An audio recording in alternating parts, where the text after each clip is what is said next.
Pak Magdir.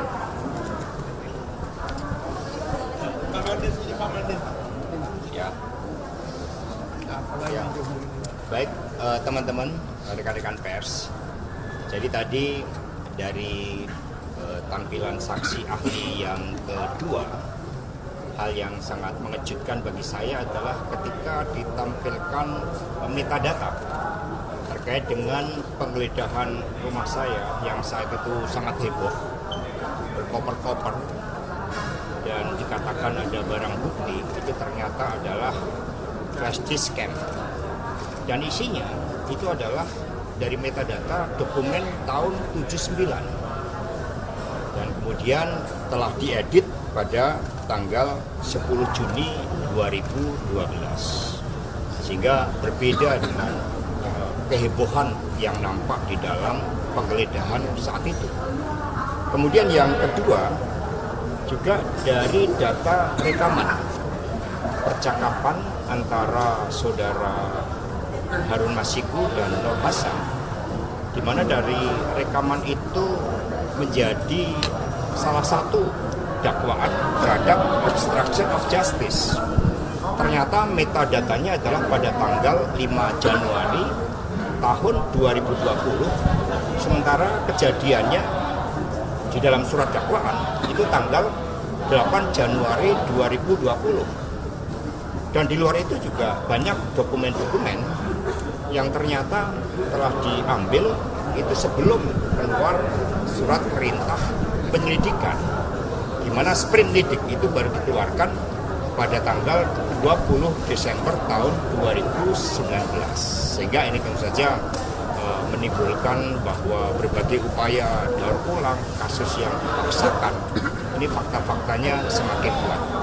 Demikian dari saya mengucapkan terima kasih kepada dukungan dari penasihat hukum yang sangat luar biasa, dan selanjutnya silakan kepada penasihat hukum kami. Terima kasih. Gini,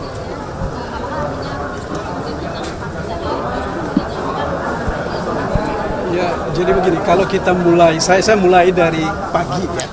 Pagi tadi ahli itu menerangkan terkait dengan satu rekaman tentang keberadaan Pak Hasto, keberadaan Harun Masiku yang pertama berada di Jakarta Barat, di Kebun Jeruk.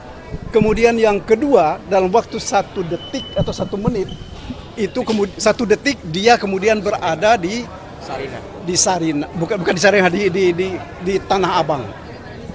Nah, justru karena itulah yang kita tanya, yang saya tanya dari awal tadi kepada ahli, apakah masuk di akal dengan jarak sekitar lebih dari 6 kilo, ya, orang bisa berjalan dalam waktu 1 detik. Ini menunjukkan bahwa bukti-bukti yang digunakan untuk mencoba membuktikan keberadaan Harun Masiku, ya, terutama terkait dengan obstruction of justice, ini justru tidak ada. Itu yang pertama. Kemudian yang kedua, tadi pagi juga kita persoalkan mengenai rekaman perjalanan dari satu handphone yang katanya dipegang oleh Nur Hasan. Dari pukul 14 atau kemudian sampai 16, kemudian sampai pukul 19 itu berada di Kebayoran dengan jalan yang berliku-liku. Dalam keadaan normal, ya, karena itu hari itu adalah hari Rabu, ya. Saya nggak tahu kalau orang terbang mungkin baru bisa. Karena dari catatan yang ada dari satu tempat ke tempat yang lain itu sekitar lebih dari 1 jam, 2 jaman lebih. Karena itu mutar-mutar, termasuk diantaranya saudara-saudara bisa bayangkan dia ke Mampang Perapatan, kemudian dari Mampang itu ke daerah menteri yang di depan belakangnya LIPI, ya, itu yang namanya saya lupa namanya itu, ya. Ini memerlukan waktu yang kalau dalam keadaan normal pasti lebih dari 30 menit dari satu tempat itu saja ke tempat yang lain. Jadi apa yang mau kita katakan. Kemudian tadi terakhir juga ahli yang terakhir ini juga tidak diminta untuk memeriksa kebenaran CDR yang tadi pagi diperiksa oleh seorang ahli yang tadi dihadirkan. Ini artinya apa? Betul-betul mereka tidak profesional di dalam menggunakan bukti-bukti dan terutama untuk membuktikan dakwaan. Apalagi ini kan kami tanya misalnya apa bukti yang bisa menunjukkan menjadi bukti ada suap, ya, kemudian ada perintangan penyidikan. Sebab kenapa kami bersikukuh tentang itu? Karena beberapa waktu yang lalu saksi dari KPK pun mengatakan bahwa mereka tidak ketemu Pak Hasto di PT IKA. Ya, kalau saya hitung dari Menteng sampai ke Wijaya 1 itu sekitar 10 kilo atau lebih. Jadi tidak mungkin orang dalam waktu 10 kilo itu bisa dalam waktu kurang dari setengah jam. Ya. Ini saya kira hal-hal yang menurut hemat kami ini menjadi bukti bahwa betul-betul rekayasa terhadap perkara ini memang dilakukan secara terstruktur. Ya. Jadi apa yang mau kami katakan adalah bahwa apapun nampaknya sekarang dilakukan untuk menghukum Pak Hasto. Satu lagi yang lebih penting, yang tidak kalah pentingnya, dari 46 penyitaan itu tadi sekitar lebih dari hampir 40 ya, 3 atau 35-an penyitaan itu dilakukan oleh Rosa. Ya. Saya nggak tahu penyidik yang lain kemana. Apakah memang betul ini dilakukan untuk kepentingan pemeriksaan perkara, ya, atau ada untuk kepentingan lain? Mengapa tidak dilibatkan penyidik yang lain? Kita nggak tahu. Jadi kita sih berharap betul bahwa ya agar supaya kita berhati-hati di dalam melihat perkara ini.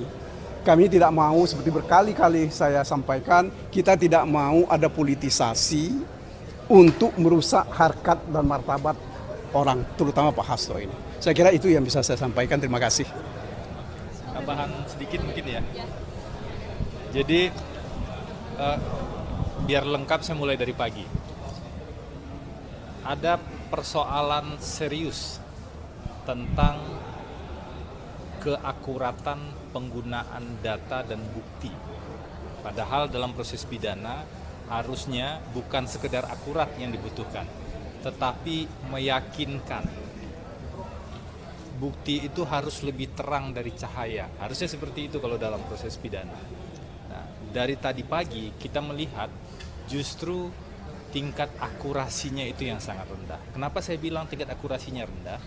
Ahli sendiri mengakui seharusnya untuk melakukan penelitian untuk bisa mengetahui seseorang berada di mana itu butuh setidaknya 1 atau 2 hari. Tapi dalam proses pemeriksaan ini ahli diminta untuk melakukan analisis itu selama 1 jam. Bahkan ahli mengatakan tadi saya kekurangan waktu untuk bisa melakukan analisis sehingga kemungkinan human error itu, kesalahan-kesalahan itu memang mungkin terjadi. Nah, ini penting sekali karena terkait dengan seberapa akurat bukti yang diajukan yang menunjukkan seseorang itu berada di mana. Berada di mana Pak Hasto pada waktu itu, Kusnadi, Nur Hasan, Harun Masiku, itu tergantung bukti, salah satunya adalah CDR. Poin kedua adalah satu-satunya bukti yang dijadikan pedoman dalam menentukan posisi orang-orang pada hari itu adalah bukti CDR atau call detail record. Tetapi sore ini kita dengar secara langsung bukti CDR itu tidak diaudit dalam proses digital forensik. Pertanyaannya, bagaimana mungkin bukti yang seperti itu bisa digunakan dalam sebuah proses hukum pidana, apalagi untuk membangun tuduhan tentang seseorang melakukan tindak pidana. Nah, bagi kami selain untuk perkara ini mestinya jadi koreksi bersama ke depan. agar bukti-bukti yang dihadirkan betul-betul bukti yang meyakinkan. Jadi tidak cukup tuh hanya dengan call data record saja, tidak cukup hanya dengan mengetahui handphone itu berada di BTS yang mana, tapi betul-betul harus diawasi, betul-betul harus ada konfirmasi dari bukti-bukti yang lain. Nah, yang ketiga, yang terakhir nih yang saya mau sampaikan dari proses sore ini, tadi kita bisa melihat ya, sebenarnya sebagian besar data-data itu adalah dari data-data lama yang kemudian dilakukan, ada yang sebagian dilakukan analisis digital forensik kembali, ada yang sebagian menggunakan data yang lama. Dan klaim tentang adanya bukti-bukti baru itu sampai dengan persidangan hari ini udah mau selesai ya, tinggal satu kali lagi JPU menghadirkan bukti, menghadirkan ahli, itu belum kita lihat yang data baru atau bukti baru yang betul-betul menunjukkan Pak Hasto satu misalnya tuduhannya turut memberikan uang yang 400 juta. Itu belum kita lihat tuh bukti-buktinya. Yang ada pembicaraan pihak-pihak tertentu, pembicaraan Saiful dengan Doni, sementara Saiful sendiri di persidangan mengatakan saya dan Doni yang create soal suap menyuap itu. Pak Hasto tidak pernah menyuruh, Pak Hasto tidak pernah dilaporkan soal skenario suap menyuap itu. Itu satu bagian dakwaan yang penting. Dan kemudian bagian dari dakwaan-dakwaan lain juga semakin tidak terbukti sebenarnya dari rangkaian proses persidangan ini. Tapi nanti kita lihat ya, di persidangan berikutnya kan masih ada 2 orang ahli. Kami tidak tahu ahli yang mana yang akan dihadirkan. Nanti kita tunggu saja informasi lebih lanjut. Harapannya sederhana, di proses persidangan yang terbuka ini semuanya semakin terang benderang. Sehingga kita bisa memahami secara objektif mana yang terbukti, mana yang tidak terbukti, sekaligus melihat mana yang sebenarnya mengada-ngada atau diada-adakan, sehingga harapannya siapapun yang melihat persidangan ini bisa memahami apa benar tuduhan terhadap Pak Hasto atau tidak benar. Harapan lebih jauh tentu saja nanti ke depan Majelis Hakim betul-betul memutus sesuai dengan fakta di persidangan, memutus dengan adil. Jadi harus dilihat tuh apakah terbukti atau tidak terbukti. Mungkin seperti itu. Jadi agar tidak ada kekhawatiran-kekhawatiran misalnya kalau diputus A maka khawatir ada implikasi non hukum dan lain-lain. Ini ujian bagi penegakan hukum kita.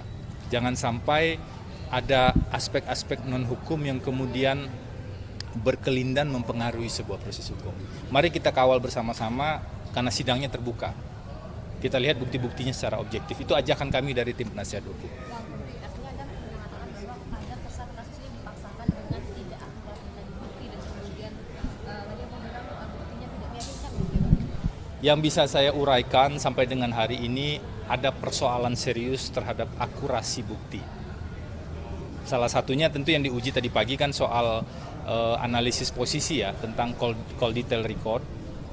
Dan yang kedua tadi terkonfirmasi di ahli yang kedua, ahli sore ini bahwa data tunggal CDR tadi itu ternyata juga tidak melewati proses audit. Jadi secara prosedur juga ada pertanyaan serius tentang hal itu.